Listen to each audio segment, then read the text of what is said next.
Oi, eu ganhei esse aparelho aqui, o Fetal Doppler da Baby Doppler. Ele monitora os batimentos cardíacos do neném. Ele vem com o manual, com as instruções, o aparelhinho aqui que monitora, com um visorzinho.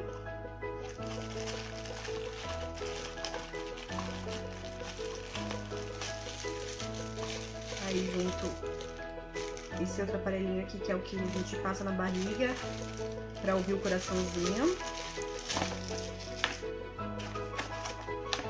E o gel. Eu vou mostrar pra vocês como é que funciona aqui. Ele usa 2 pilhas. A gente só encaixa aqui.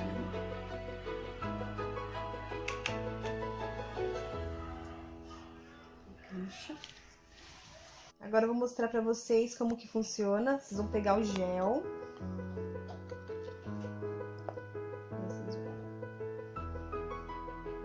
Passar.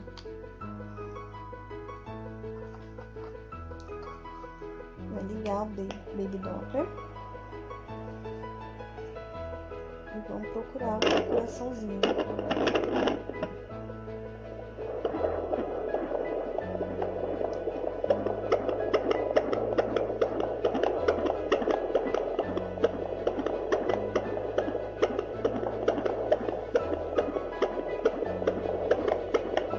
Assim vocês monitoram o coraçãozinho do neném.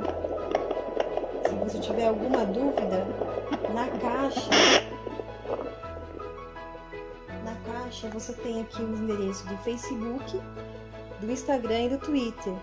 Ou também você pode entrar no site da babydoppler.com.